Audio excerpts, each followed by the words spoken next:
Heart के valve की समस्या है जो मेजरली एल्डरली पेशेंट्स में होती है, बच्चों में भी होती है, वो कंजेनिटल प्रॉब्लम होती है, लेकिन ये मेजरली एज रिलेटेड डिजीज है। तो ये समस्याएं बहुत कॉमन है।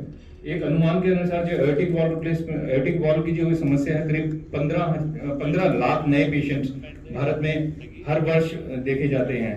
तो इनमें से कई ऐसे पेशेंट हैं जो एज के कारण या कोमॉर्बिड कंडीशन के कारण, डायबिटीज है, हाइपरटेंशन है, लो हार्ट फंक्शन है, उनकी सर्जरी नहीं हो पाती है। तो उसके लिए एक नई टेक्निक है जो कि एंडोवेस्कुलरी की जाती है, जिस तरह एंजियोप्लास्टी की जाती है कि बिना छाती को खोले हुए आप जैसे एंजियोप्लास्टी तार के थ्रू ग्रोइंग इसकी पैर की नस के थ्रू जाके आप वॉल्व को चेंज कर सकते हैं। तो ये नई टेक्निक है जो कि पारस हॉस्पिटल में हमने शुरू की है, तो इसके बारे में आपको डिटेल में बताया जाएगा। तो before we start, I just like to introduce you to our team of doctors over here. To my esteemed friend, Dr. Kapil Chhetri. Dr. Kapil Chhetri is working as senior consultant in Department of Cardiology at Paras Hospital, Panchkula. Next to Dr. Kapil is Dr. Anurag Sharma. He is Associate Director in Department of Cardiology with us. आज हम बात करने जा रहे हैं heart के valves के बारे में।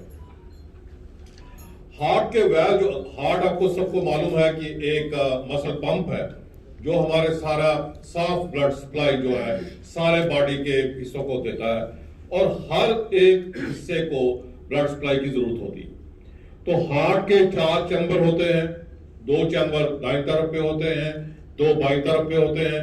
और कुदरत ने ये ऐसा बनाया है कि सारा जो हमारा गंदा ब्लड है, जब वो मेटाबॉलिज्म के कारण ब्लड में सारी गंदगी आ जाती है, डिफरेंट मेटाबॉलाइट्स आ जाते हैं, तो वो जो इम्प्योर ब्लड है वो राइट साइडेड चैम्बर में जाता है। पहले छोटे चैम्बर में जाता है जिसको राइट एट्रियम कहते हैं, उसके बाद दाएं तरफ के बड़े चैम्बर में जाता है जिसको राइट वेंट्रिकल कहते हैं। राइट वेंट्रिकल से पल्मोनरी आर्टरी में जाता है, पल्मोनरी आर्टरी लंग्स में ब्लड को लेके जाती है, वहां ब्लड साफ होता है और साफ होके ब्लड बाएं तरफ पे आता है जिसको हम छोटे चैम्बर में कहते हैं लेफ्ट एट्रियम, और वहां से फिर बड़े चैम्बर में जाता है। और लेफ्ट वेंट्रिकल से एक बड़ी नाड़ी निकलती है जिसको हम एओर्टा कहते हैं, और उसके डिफरेंट ब्रांचेस से सारा ब्लड जो है डिफरेंट पार्ट ऑफ बॉडी को सप्लाई करता है।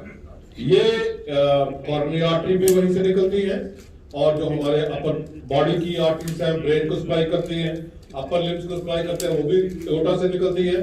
और फिर ये थोरैक्स में और एब्डोमेन में होकर हमारे सारे ऑर्गन्स को सप्लाई करते हुए लेग्स में सप्लाई करता है। तो ये जो रूटीन है इम्प्योर ब्लड होके राइट एट्रियम में आके राइट वेंट्रिकल में जाना, ये कुदरत ने ऐसा बनाया है कि ये ब्लड एक तरफ चला जाए और इसमें फ्लो में कोई रुकावट ना आए।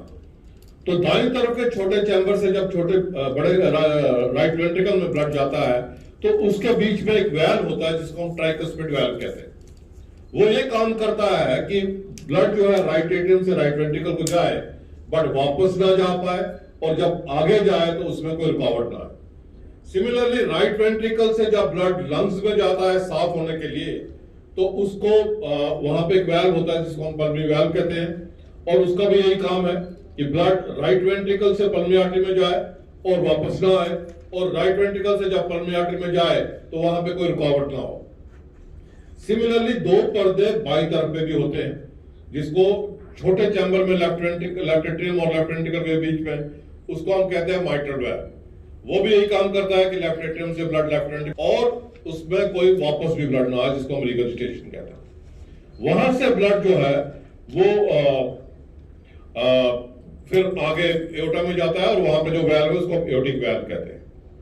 तो ये सारे जो वेल्व्स है, tricuspid valve, pulmonary valve, mitral valve, aortic valve, ये नॉर्मली स्मूथली काम करते हैं, बट इनमें पर्दों में बीमारी हो जाती है। कभी ये सिकुड़ जाते हैं, कभी ये लीक करते हैं, और कभी सिकुड़ते भी हैं और लीक भी करते हैं। तो ये जो वेल्व्स हैं इनके डिफरेंट कारण हैं। कईयों को बचपन से ये बीमारी होती है, कईयों को रिमेटिक हार्ट डिजीज से ये बीमारी होती है, कईयों को डिजेनरेटिव तरीके से ये वेल्व की बीमारी होती है।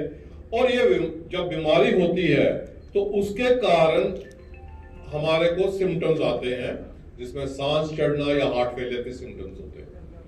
तो अभी तक इनके वेल्व्स के बारे में जो हम ट्रीटमेंट की बात करते थे, जब ये वेल्व ज्यादा खराब हो जाते थे तो हम इनको सर्जिकली रिप्लेस करते थे, ओपन हार्ट सर्जरी करके हार्ट लंग मशीन पे पेशेंट को डाल के और नया वैल्व हम चेंज कर देते थे। अब हमें लगता है कि ये वैल्व जब हम चेंज करते हैं जिन लोगों में, उन लोगों में अलग अलग की कोमॉर्बिडिटीज भी होती है और भी कई बीमारियां होती हैं, या वैल्व के कारण हार्ट मसल इतना कमजोर हो गया होता है कि कन्वेंशनल जो सर्जरी है उसका रिस्क बहुत बढ़ जाता है। उम्र के कारण भी, जैसे जैसे उम्र बढ़ती है उसके कारण भी रिस्क बढ़ जाता है। तो ये हमने सोचा कि ये जो सर्जरी ओपन हार्ट करते हैं, कन्वेंशनल सर्जरी, उसके कारण जिनकी हम नहीं कर पाते, तो हमें उसका अल्टरनेटिव सोचना चाहिए। तो सर्जन्स ने भी उसका अल्टरनेटिव सोचने की बात करी, और जो एंजियोप्लास्टी करते हैं, कार्डियोलॉजिस्ट, कार्डियक इंटरवेंशनिस्ट, उन्होंने भी इसके बारे में बात करी। तो सर्जिकल टेक्निक भी इंप्रूव हुआ, जिसको हम मिनिमली इन्वेजिव वैल्व सर्जरी कहते हैं। और मेरे साथ डॉक्टर राणा संदीप सिंह है, वेरी फेमस कार्डियक सर्जन, बहुत एक्सपीरियंस है इनको पीजीआई में भी और बाहर भी वैल्व सर्जरी का। तो वो उसके बारे में आपको बताएंगे कि वैल्व सर्जरी जब हम करते हैं और मिनिमली इन्वेजिव वैल्व सर्जरी करते हैं तो उसकी क्या एडवांटेज है। आज हमने पारस हॉस्पिटल की तरफ से एक हार्ट वैल्व क्लिनिक को लॉन्च किया है। बेसिकली जो हार्ट के वैल्व्स हैं उनकी भी बीमारी जो है वो काफ़ी लोगों को ग्रस्त करती है, और उनको प्रॉपरली कॉम्प्रिहेंसिवली एवेल्युएट करने के लिए और उनके अंदर जितने भी ऑप्शन है, सर्जिकल या नॉन सर्जिकल ऑप्शन जो है वो दोनों ही अवेलेबल है हमारे हॉस्पिटल में। जो लेटेस्ट टेक्नोलॉजी है वो नॉन सर्जिकल है, सर्जिकल तो बड़ी पुरानी चल रही है, पर नॉन सर्जिकल भी हमारे हॉस्पिटल में सारी अवेलेबल है, starting from aortic valve to mitral valve to pulmonary valve to tricuspid valve. 4 chamber हैं हार्ट के और 4 ही वाल्व हैं। तो उनके अंदर जैसे है कि वैल्व्स का मेन काम है यूनिडायरेक्शनल फ्लो, तो उसको एस्टैब्लिश करने के लिए अगर उनके ख़राब है वैल्व, या सिकुड़ा हुआ है या लीक कर रहा है, तो दोनों ही चीज़ों के लिए हम सक्षम है हमारे पारस हॉस्पिटल में। जो हमारी कार्डियोलॉजी की टीम है, which includes our cardiothoracic surgeons also, and इसमें मतलब एक बढ़िया तरीके से हाई रिस्क पेशेंट्स को भी ठीक किया जा सकता है। वैल्व की सर्जरी तो बड़ी कॉमन है, बट हाई रिस्क पेशेंट्स को करना, लो पंपिंग वाले पेशेंट को करना, जिसमें साथ में बाईपास भी करना हो, वो भी अवेलेबल है। और हम लोगों ने अभी रिसेंटली 2-3 ऐसे पेशेंट किए हैं जो काफ़ी जगह से होके आए, हाई रिस्क थे, लोगों ने रिजेक्ट किए थे, पर वो भी हमने अपने सेंटर में उनको प्रॉपरली ठीक करके भेजा है।